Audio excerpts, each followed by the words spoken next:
네, 오늘 제목은 초대교회의 위기, 초대교회의 위기라는 제목으로 말씀을 같이 생각해 보도록 하겠습니다. 요즘 뉴스를 보면 한국은 계속해서 아파트 가격이 폭락을 한다고 하고 유럽은 벌써 경기 침체가 시작되었다고 합니다. 미국도 금리가 계속 올라가서 내년에는 부동산 경기뿐 아니라 실업률도 올라갈 것이라는 전망이 나오고 있습니다. 그래서 사람들은 지금이 위기라고 말을 하고 이 위기를 잘 넘어갈 수 있으면 좋겠다라는 희망을 이야기하기도 합니다. 그런데 위기, 영어로 크라이시스는 사실 우리가 아는 것과는 조금 다른 의미에서 시작된 단어라고 합니다. 옥스포드 사전에 보면 15세기에 이 크라이시스라는 단어가 사용되었는데 이 의미가 병에 있어서 결정적인 시기가 되는 시점이었다고 그렇게 기록을 합니다. 그러니까 병에 걸렸는데 이 병이 아주 위험한 순간, 예를 들면 오늘 밤이 고비입니다. 이런 시점을 가리킬 때 크라이시스를 썼다라는 겁니다. 그런데 그 의미를 반대로 생각해 보면 이 단어에 담긴 다른 의미가 하나 더 있는 것을 알게 됩니다. 바로 터닝 포인트, 전환점이라는 거죠. 오늘 밤 가장 위험한 이 순간을 잘 넘기면 살 수 있으니까 바로 전환점이 되는 겁니다. 그래서 크라이시스에는 두 가지 의미가 있어요. 하나는 위기, 하나는 전환점. 위기는 분명히 어려운 순간이지만 이 순간을 잘 넘어가면 전환점을 만나게 된다라는 의미가 크라이시스 안에 있는 겁니다. 그런데 오늘 우리가 보게 되는 초대교회 안에서도 이런 순간이 있었습니다. 우리가 오늘 읽은 사도행전 6장은 초대교회에 7명의 집사가 세워지는 사건을 기록하고 있죠. 우리가 잘 아는 스데반 집사도 이때 세워졌습니다. 그런데 이 7명의 집사가 세워졌던 그 배경은 초대교회가 든든히 세워져 가던 시간이 아니라 사실 초대교회가 위기를 경험하던 순간이었습니다. 오늘 본문 1절 말씀을 보면 이렇게 기록합니다. 그때의 제자가 더 많아졌는데 헬라파 유대인들이 자기의 과부들이 매일의 구제에 빠짐으로 히브리파 사람을 원망했다. 1절에 보면 시작을 그때에 라고 합니다. 그러면 그때가 언제일까요? 사도들이 복음을 전하다가 감옥에 갇히고 매를 맞고 협박을 당하고 그렇게 풀려났던 그때입니다. 바깥으로부터 위협과 폭력을 당하던 때였습니다. 그럼에도 사도들은 계속 복음을 전했고 예루살렘에서만 회개하고 돌아오는 사람들의 수가 5천 명이 넘었던 그런 때였습니다. 렌스키라는 신학자가 있는데 이 사람이 당시 초대교회인들의 숫자가 얼마나 됐을까 추정을 했는데 약 2만 5천 명이 넘었을 것이라고 그렇게 추정을 했습니다. 오순절 사건 이후에 불과 1년도 되지 않아서 이렇게 많은 사람들이 예수를 믿었으니까 예루살렘 도시에 엄청난 일이 일어난 거였습니다. 그런데 이렇게 부흥하던 초대교회에 분열되는 조짐이 일어나기 시작하는 겁니다. 본문 1절을 보면 그 이유가 헬라파 유대인들이 자기의 과부들이 매일의 구제에 빠지는 것 때문이었다라고 합니다. 우리가 앞서 본 사도행전 2장과 4장의 말씀을 보면 초대교회 성도들 중에 성령을 경험한 사람들이 자신의 재산을 팔아서 사도들 앞에 가지고 왔습니다. 그러면 사도들이 그것을 필요에 따라 나눠주었죠. 그리고 그 필요를 원했던 사람들의 대부분은 고아와 과부처럼 소득이 없는 사람들이었을 겁니다. 그런데 문제는 여기서 헬라파 유대인 과부들이 그 분배를 받지 못했다라는 데에 있었습니다. 기원전 720년쯤에 북이스라엘은 아수르에게 멸망을 당했습니다. 그리고 남유다는 기원전 580년쯤에 바벨론에게 멸망을 당했습니다. 전쟁에서 지게 되면 그 나라 국민 중에 많은 사람들이 포로로 끌려가게 되죠. 그렇게 이스라엘 사람들 중에 많은 사람이 외국으로 포로로 끌려갔습니다. 그리고 거기서 자녀를 낳고 몇 세대를 거치면서 살게 되었던 겁니다. 그런데 시간이 지나면서 이 아수르와 바벨론은 페르시아의 멸망을 당하게 되고 페르시아는 또 그리스의 멸망을 당하고 그리스는 로마의 멸망을 당하게 됩니다. 그러는 동안 포로로 끌려갔던 이스라엘 사람들은 그 자손들은 다른 나라에 살면서 헬라어, 그러니까 그리스어를 쓰면서 살았습니다. 마치 미국에 이민 와서 사는 2세나 3세들처럼 그렇게 한국 사람이지만 영어를 쓰는 그런 사람들이 이 헬라파 유대인들, 해외에 살고 있는 유대인들이었다라는 겁니다. 이런 사람들을 가리켜서 디아스포라 유대인이라고 불렀습니다. 그런데 이 디아스포라 유대인들 중에 어떤 사람들은 이스라엘에 돌아와 살기를 원했고, 그렇게 이스라엘에 돌아온 사람들은 이스라엘 사람이기는 하지만 이스라엘 안에서 어떤 면에서는 잘 어울리지 못하는 사람들이 있었습니다. 이들이 헬라파 유대인이었던 겁니다. 그런데 이 헬라파 유대인들 사이에 히브리파 유대인에 대한 원망이 일어나기 시작했던 겁니다. 이유는 교회가 행하는 그 구제의 대상에서 헬라파 유대인들의 과부가 제외되었기 때문이었다라는 겁니다. 사실 디아스포라 출신의 헬라파 유대인들 가운데에는 이스라엘 안에 일가 친척이 전혀 없는 과부들이 많이 있었을 겁니다.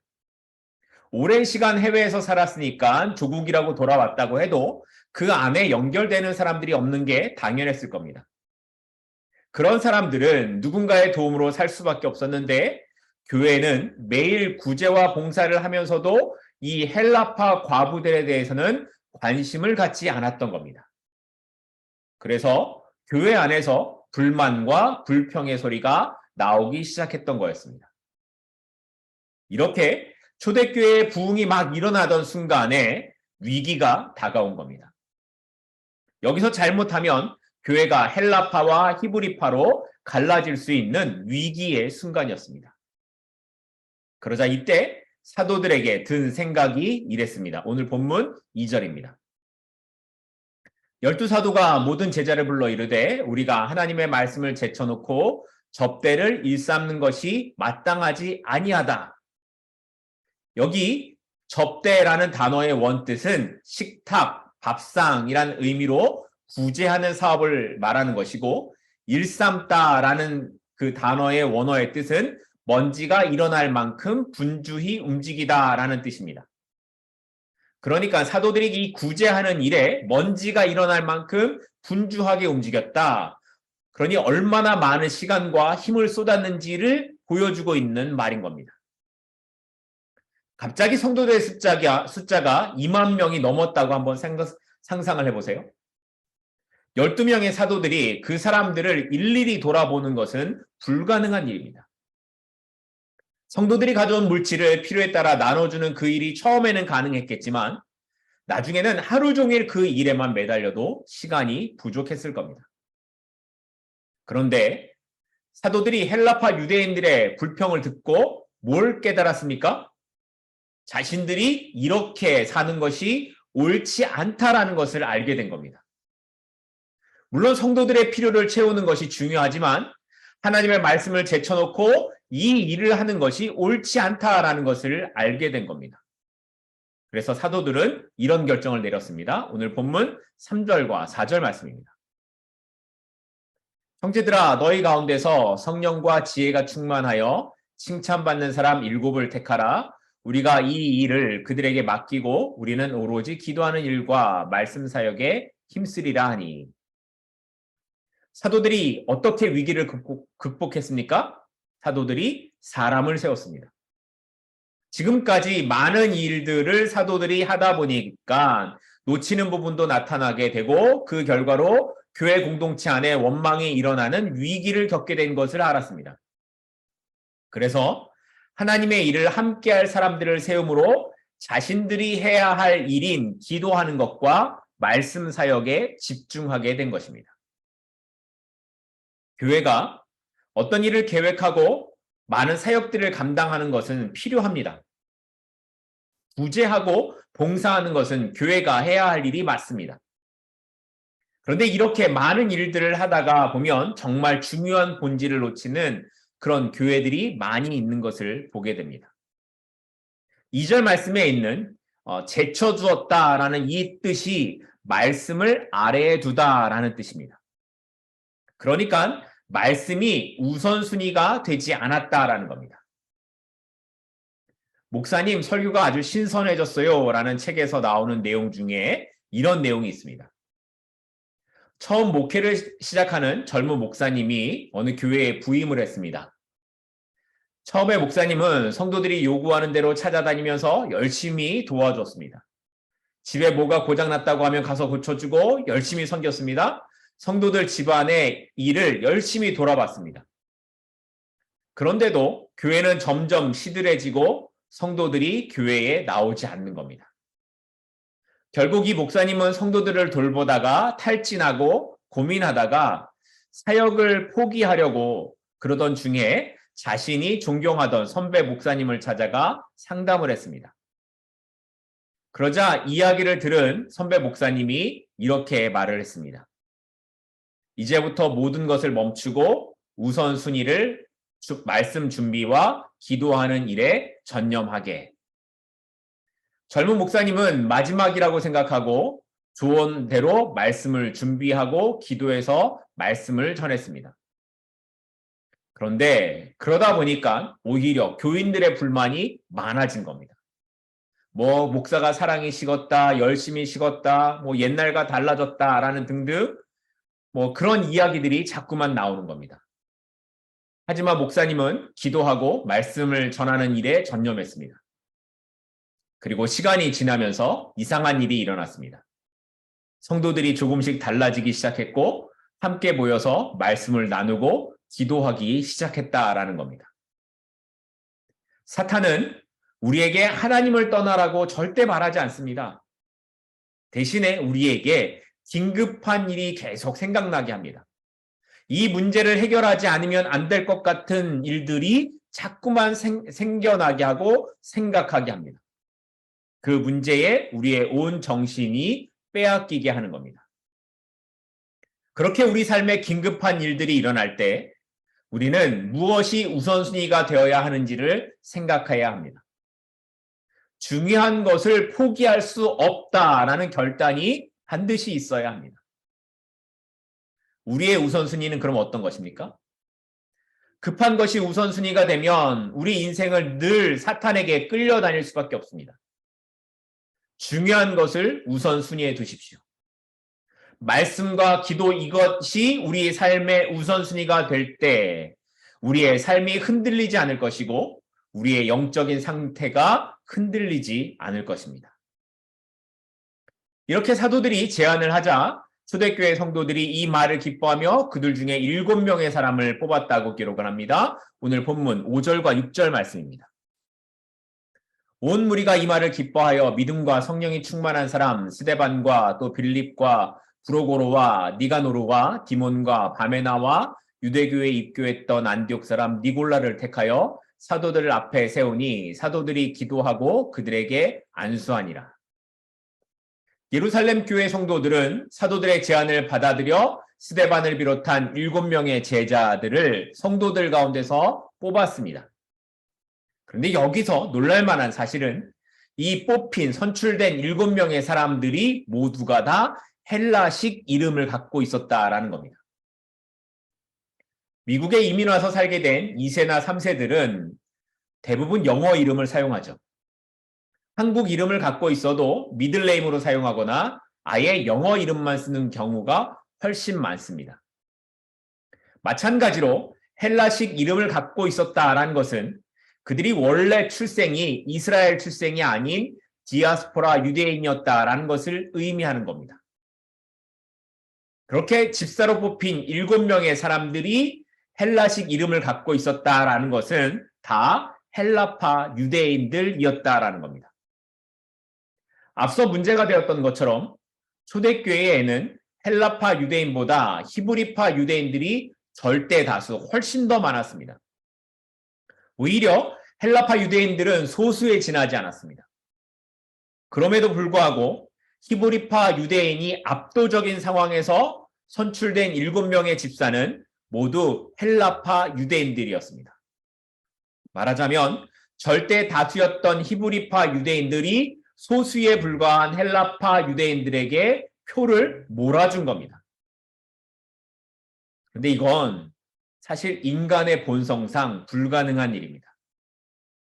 인간은 집단을 중요시하고 끼리끼리 뭉치는 습성이 강하기 때문에 자기와 다른 집단을 세워두는 것을 거의 허용하지 않습니다. 그런데 초대교회에서 이것을 허무는 일이 일어난 겁니다. 자신들이 가지고 있던 힘을 헬라파 사람들에게로 넘겨준 겁니다. 이건 자신들의 권리를 포기한 것이나 마찬가지였습니다. 하지만 이렇게 헬라파 유대인들이 집사로 세워지게 되니까 어떤 일이 일어났는지를 그 이후에 사도행전은 이렇게 기록을 합니다. 오늘 본문 7절입니다.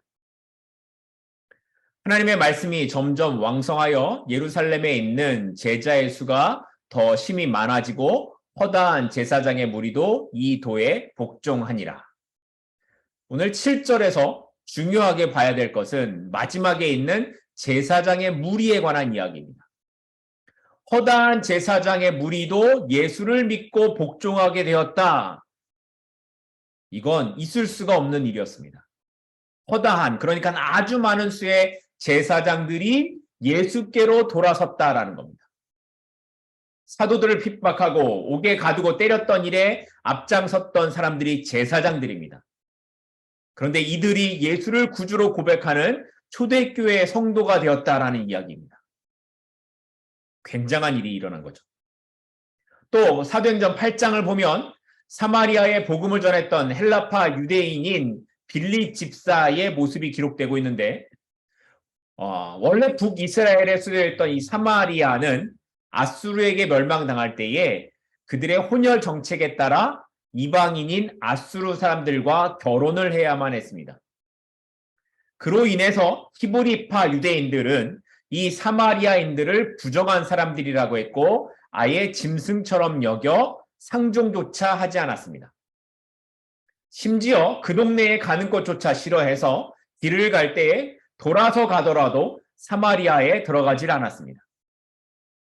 그런데 그 지역에 가서 복음을 전한 사람이 헬라파 유대인인 빌립 집사였습니다. 뿐만 아니라 아프리카 구스 사람 네시에게 세례를 직접 주었던 사람도 빌립입니다. 빌립 집사는 기독교 역사상 최초로 이방인에게 세례를 주었고 그 일로 인해 북아프리카 선교를 시작한 사람이 되었습니다. 또 사도행전 9장에 가면 우리가 잘 아는 사도 바울의 회심과 그의 사역이 시작됩니다. 사도 바울 역시 헬라파 유대인이었는데 그 바울을 통해서 복음의 확장이 비로소 시작됩니다. 히브리파 유대인들은 이스라엘 경계를 넘어가지 못하고 있던 그때에 바울은 아시아와 지중해 인근에 있는 나라들까지 복음을 전했고 그 복음이 전 세계에 전해지게 되었던 겁니다. 자, 이런 모든 일들이 다 헬라파 유대인들로부터 시작된 겁니다. 처음에는 교회 안에서 대우도 받지 못했는데 그래서 그것 때문에 불평이 일어났는데 그들 가운데 리더가 세워지고 그들이 이방인들에 나가서 복음을 전하는 이런 일들이 일어나게 된 겁니다. 그럼 어째서 헬라파 유대인들에게서 이런 일들이 일어나게 된 것일까요? 히브리파 유대인들은 오로지 이스라엘 땅에서만 살던 국내파였습니다.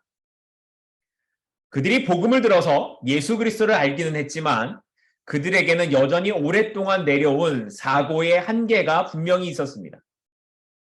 그래서 그들은 자신과 다른 사람들을 받아들이는 개방성이 부족했던 겁니다. 하지만 해외에서 살던 헬라파 유대인들은 다른 이방인들과 어울려 사는 것이 전혀 어렵지 않았을 겁니다. 그들은 태어날 때부터 외국 땅에서 태어나서 외국인들 사이에서 살았기 때문에 외국인들의 언어뿐만 아니라 문화적으로도 접근하는 것이 쉬울 수밖에 없었던 겁니다. 그러니까 누구에게나 열린 마음으로 다가가는 겁니다. 제사장들에게도 그렇게 열린 마음으로 다가가고 이방인들에게도 그렇게 다가가는 겁니다. 그렇게 복음을 전하는 것에 열린 마음으로 다가가니까 상대방도 다가오는 거였습니다. 이런 면에서 본다면 만약 헬라파 유대인들이 당시 교회 안에 없었다면 오늘 우리가 읽는 사도행전은 이렇게 기록될 수가 없었을 겁니다. 하지만 여기에서 절대로 간과해서 안 되는 중요한 사실이 하나 있습니다. 바로 그 헬라파 유대인들을 교회의 리더로 세워준 히브리파 유대인들입니다. 만약에 절대 다수를 차지하고 있던 히브리파가 소수에 지나지 않았던 헬라파를 밀어주지 않았더라면 사도행전은 오늘처럼 쓰여지지 못했을지도 모릅니다. 수적으로나 당시 사도들이나 교회를 이끌었던 사람들의 기득권으로 볼 때에 히브리파 유대인들이 그냥 교회 리더를 세우는 건데 우리가 하겠다라고 나서면 당연히 7명의 집사는 히브리파 유대인들로 세워졌을 겁니다. 그런데도 초대 예루살렘 교회 성도들은 자신들의 힘을 내세우지 않았고 헬라파 유대인들을 세우는 것을 기쁘게 찬성했습니다. 히브리파 유대인들이 집사를 뽑으면서 하나님께서 헬라파 유대인들을 통해서 이런 일들을 하실 것이라는 예상을 하고 뽑았던 것이 아닙니다. 어쩌면 그들은 헬라파 유대인들의 그 불만에서 시작된 것이니까 그들을 배려하는 것이 좋겠다라 생각해서 그렇게 뽑았을 수도 있습니다. 그런데 그들의 배려가 그들이 내려놓은 기득권이 교회를 하나 되게 하고 복음을 전하게 하는 하나님의 일하심으로 사용된 것입니다. 축구에서 골을 넣는 사람이 자기 혼자 드리블을 해서 골을 넣는 경우는 거의 없습니다. 누군가 도움을 줘야 골을 넣을 수 있습니다. 만약에 모두가 골을 넣겠다라고 서로 공을 차기 시작하면 그 팀은 보나마나 질 수밖에 없을 겁니다. 세상의 원리는 내가 힘을 가져야 하는 것이라고 합니다. 세상의 성공은 내가 주인공이 되고 내가 포커스를 받아야 한다고 말을 합니다. 그러나 천국의 원리는 나의 힘을 내려놓고 다른 사람을 세워주는 것이라고 합니다. 그때에 우리가 알지 못하는 하나님의 일하심이 시작되는 겁니다.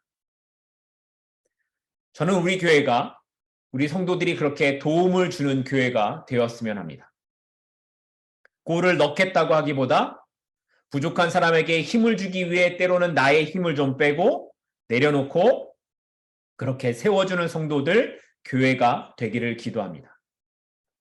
설사 우리가 하는 일들이 아무에게도 알려지지 않아도 그저 헬라파 유대인들을 뽑는 것에 한 표를 던지는 작은 행동처럼 보여도 그 작은 일을 통해서 하나님의 나라를 이루어 가시는 그 일을 볼 수 있다면 그것을 기쁨으로 감당하는 우리가 되었으면 좋겠습니다.